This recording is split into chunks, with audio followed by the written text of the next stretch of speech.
Je souffre d'un excès d'anxiété, je me sens débordé. J'ai l'impression de me noyer. Ma tête va dans tous les sens, j'arrive plus à me concentrer, j'ai un peu peur de l'avenir en plus et je déteste cette sensation. Je sais à quel point elle nous fait du mal et c'est pour ça que je voulais vous partager cet extrait de formation. Dans cette courte vidéo, j'explique à la jeune coach présente avec moi quels sont les facteurs qui influencent l'anxiété, comment ils peuvent autant la faire monter que la faire descendre et pourquoi c'est tellement important de les réguler. Vous allez voir d'ailleurs que je parle du facteur qui me fait le plus de mal et je serais curieux de voir dans les commentaires lequel vous influence le plus et donc celui que j'espère que vous allez changer. Juste une petite alerte avant de démarrer. Je sais que quand on est très anxieux, on a envie de tout bien faire parfaitement tout de suite et c'est pas le but de cette vidéo. Le but, c'est que vous puissiez prendre de l'inspiration, voir quels facteurs vous influencent particulièrement et comment vous allez pouvoir les influencer progressivement. Donc ça, ouais, je vais te raconter une petite histoire. Donc en fait, tu crées une espèce de réservoir et tu viens mettre dans ce réservoir le café, pas la caféine quoi. Tu viens mettre l'alcool. C'est en anglais le H, hein. C'est comme ça en français. Hein. Moi, je crois. Tu viens mettre le sucre. Tu viens mettre les glucides totaux. Et tu viens mettre l'inflammation. Tu mets tout ça dans le pool. Et en fait, on a tous une espèce de limite. Tu vois? Et donc, tu aurais quelqu'un qui ne serait pas enflammé, qui ne mangerait pas de glucides ou pas beaucoup, pas de sucre du tout, pas d'alcool, il pourrait se permettre un peu plus de café. Quelqu'un qui est déjà très enflammé, qui bouffe du gluten par exemple, des produits laitiers qui digèrent mal, eh ben, dès qu'il va boire du sucre ou du café, qu'il va manger du sucre ou du café, pouf, ça va partir. Ah ouais. Tu vois? Tu as vraiment une espèce de réservoir comme ça, tu vois, avec une limite que dès que tu dépasses, pouf, ça part en anxiété. On pourrait en plus ajouter à ça, bien sûr, le stress externe, etc., le manque d'activité physique. Parce qu'en fait, tu as des choses qui remplissent le vase et puis tu en as qui le vident. D'accord?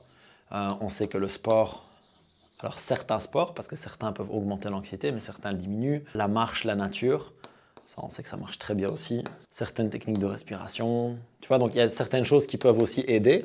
Mais voilà, tout ça c'est un pôle. Et après, on est évidemment tous différents, d'accord? On ne va pas tous réagir aux mêmes choses.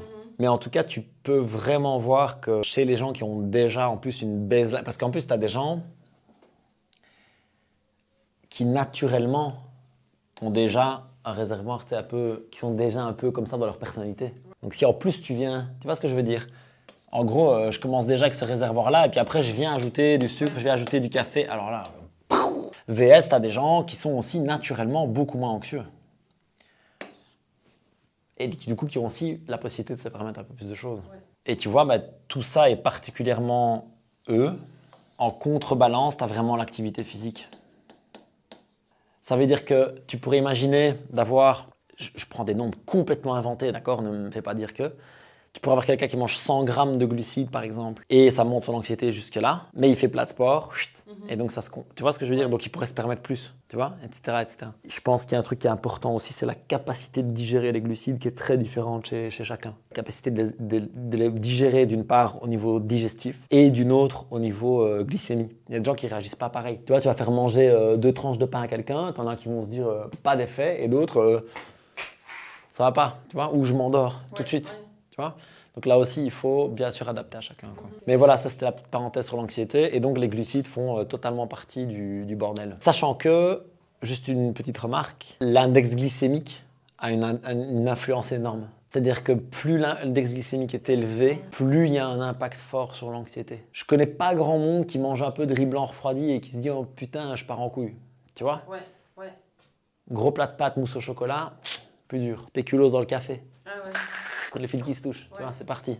Sucre, boum, café, tu vois. Moi, je sais pas que je dois faire très attention, par exemple. C'est vraiment des trucs avec lesquels je joue intelligemment. Et je sens que quand je suis trop haut, compliqué, j'ai commencé à avoir tu vois, le cerveau qui rebondit sur les murs. Ça, on est tous, voilà, on est vraiment tous un peu différents là-dessus.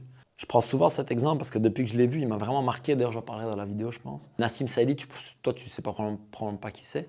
Donc, c'est le plus gros youtubeur muscu francophone.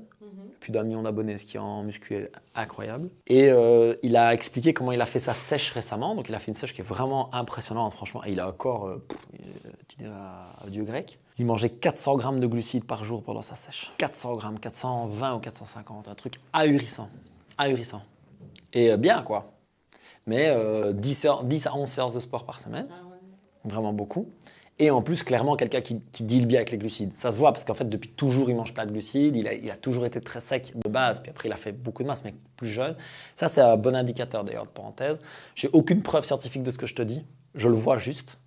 C'est que la plupart du temps, les gens qui ont toujours été très secs, très minces, naturellement, ils dealent mieux avec les glucides que les gens qui souvent sont un peu plus vite chubby, un peu plus, tu vois, naturel. Parce qu'on a tous une tendance comme ça, un peu quand même naturelle, tu vois.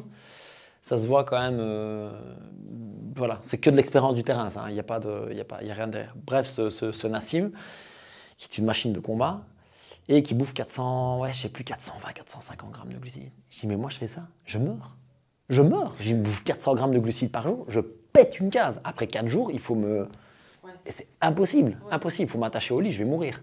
Et lui, il est tranquille, quoi. Super bien dans sa peau, tu vois. Donc, voilà, on est tous très différents par rapport à ça. Mais par contre, jamais d'alcool, il dit qu'il ne boit pas de café, il ne prend pas de sucre dans son régime et il a l'air avec zéro inflammation. Et donc, c'est aussi ça qui peut se permettre, tu vois ce que je veux dire, le truc. Et donc, on reparlait du cas inflammation plus. Glucides du matin au soir, sucré tout le temps, café à crever et heureusement pas trop d'alcool. Pas du tout, je crois même. Mais alors, t'imagines, inflammation, glucides sur caféine, sur quelqu'un qui est déjà anxieux, migraine, dépression, pétage de plomb. Tu vois, il faut vraiment essayer d'équilibrer tout ça. Puisque ce sujet de l'anxiété vous intéresse, je vous recommande ce podcast avec Julien Pinault, grand spécialiste du sujet, dans lequel j'ai appris énormément de choses. Je suis absolument certain qu'il va vous passionner et vous donner tout autant d'outils pour vous sentir mieux aujourd'hui et pendant très longtemps. Prenez soin de vous, mangez pour votre énergie et profitez pleinement de votre vie en diminuant votre anxiété aussi. Peace.